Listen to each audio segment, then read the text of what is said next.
Welcome to It's Election Day Somewhere. I'm Melissa Mara. And I'm Mike Bauman. Happy Independence Day, America. At least, I think it's July. It's so hard to keep track of time during the pandemic. Well, if you want an easy way to keep track of time during the pandemic, here's a little tip. Open up any national newspaper and look for an article including a sentence like this one from the Washington Post this week.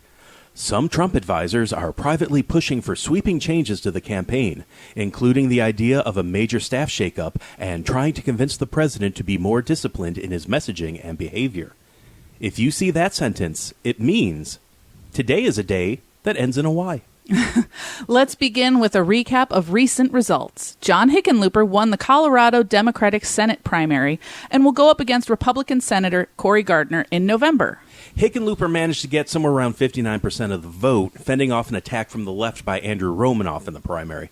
So Hickenlooper overcame several embarrassing incidents in the primary campaign, like, replying to a question about Black Lives Matter with the always quotable All Lives Matter. Ugh. And then there was all the available video of the many times he mentioned during his abysmal presidential campaign that he had no desire to be a senator, and the delightful video of him showering fully clothed as a metaphor for running a clean campaign or some such nonsense. And best of all, why don't you tell us your favorite John Hickenlooper campaign story? Well, when he was campaigning for president, he did a town hall meeting on cable news where he offered up the information that he apparently went to go watch the film Deep Throat with his mother. Now, was he asked a question or prompted to tell the story? Not at all. For some reason, he thought this was kind of a funny story about growing up, and that was what he wanted to talk about, watching porn in a theater with his mom. Well, I think he just wanted to prove that he's presidential material. Like, don't forget the classic stories of John Adams looking at sexy French lithographs with his mom. I mean, it was kind of fun to see the audience look completely aghast when he was giving this story like, oh, I'm just like a regular guy. Haven't we all watched porn with our parents? Well, speaking of porn, he's going to run in November now against Cory Gardner. And Gardner is one of the most vulnerable Republicans in a very vulnerable year for Republican senators. So Hickenlooper will have to work hard to almost screw up the general as much as he almost screwed up the primary. Well, don't worry. In the week since he won the primary, video has surfaced of Hickenlooper at a hunting event wearing a Native American headdress. No. So never let it be said that John Hickenlooper isn't an overachiever at cocking everything up. In Colorado's 3rd Congressional District, 5-term incumbent Congressman Scott Tipton lost the Republican primary to Lauren Boebert, the owner of Shooter's Grill in Rifle, Colorado, where employees are encouraged to open carry. Yeah, just try complaining that you ordered that burger without mustard. Boebert kept the restaurant open despite statewide restaurant closure orders. Hey, all you listeners out there in Radio Land, why go to a restaurant that offers only one way to kill you when you can come on down to Shooter's Grill, where your continued existence is always on the precipice. Boebert is the 3rd candidate to knock out a GOP incumbent congressman in a primary this year. She's also a fan of QAnon. So I guess that means they don't serve pizza at Shooters. Ooh. Vladimir Putin successfully convinced the Russian voters to approve changes to the Constitution, allowing him to remain president through 2036. You like how I wrote a seamless transition from Colorado into Russia in that script? Oh, perfect. This means that Putin will be in charge of Russia until he's 84 years old, an age American presidential candidates call young and vital. And, as much as Donald Trump professes to hate mail-in ballots, he actually voted absentee in this Russian election. Ooh. Boo. In Poland, President Andrzej Duda won 44% of the vote, meaning he will face the mayor of Warsaw in the July 12th runoff. Yeah. You want to hear a Polish joke? Uh-oh. How many ultra-conservative Polish guys does it take to screw over the Polish LGBTQ plus community? 1, President Andrzej Duda. Oh. Let's get back to our own home country. Mike Pence sent out this ad to his supporters. We need you right now.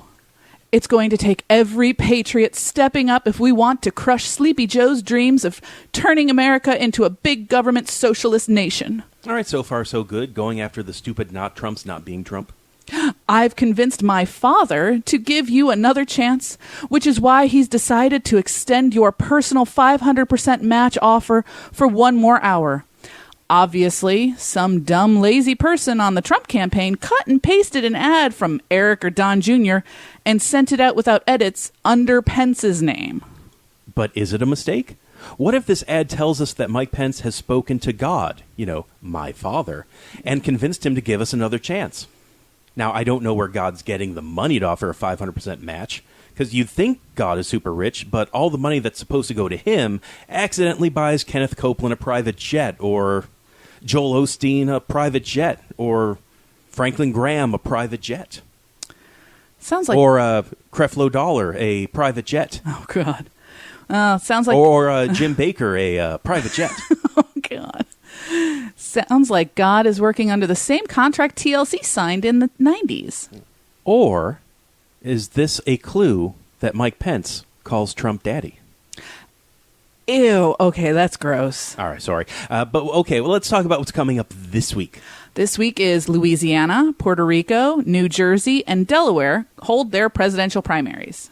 Oh, okay, everybody, strap in, because I have 39 pages of notes on how many ways the Delaware primary could go down. Nah, I do not have 39 pages of notes, because that's where Joe Biden lives. But let's take a look at the race in New Jersey's 2nd Congressional District. This seat was Republican for decades until Jeff Van Drew won it for the Democrats in 2018.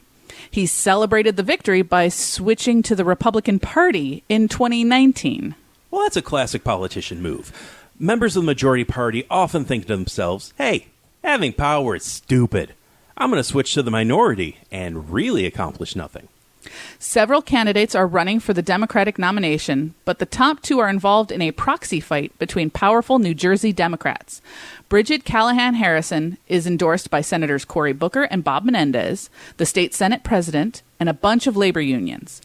Amy Kennedy is supported by Governor Phil Murphy and the lieutenant governor. So when you say Amy Kennedy, you mean that Amy Kennedy is a Kennedy. Yes. She is the wife of former Congressman Patrick Kennedy, son of Ted Kennedy. And they're laying down some thick layers of Kennedy. A PAC even sent out a mailer that said, ask not what your country can do for you, ask what Amy Kennedy can do for you. Well, the Kennedy campaign really needs to distract from, how much money it's raising from Massachusetts instead of from the Jersey Shore area, which is her native area, even though she married into the Kennedy family. So I think what they really need to do is to take the JFK legacy and just hammer a bunch of New Jersey into it. So, ask not what your country can do for you, but ask what you can do for Bruce Springsteen. Or the road of progress is not straight. It contains many jug handles. That's left exits on highways. And I looked up New Jersey slang on the internet. All right, here's another one. I did not bang Snooki because she is easy, but because I was hard. Ew, gross. All right, well, on that classy note, join us again next week because it will be Election Day somewhere. I'm Melissa Mara. And I'm Mike Bauman. See you next week. Nikita Khrushchev hates hoagies.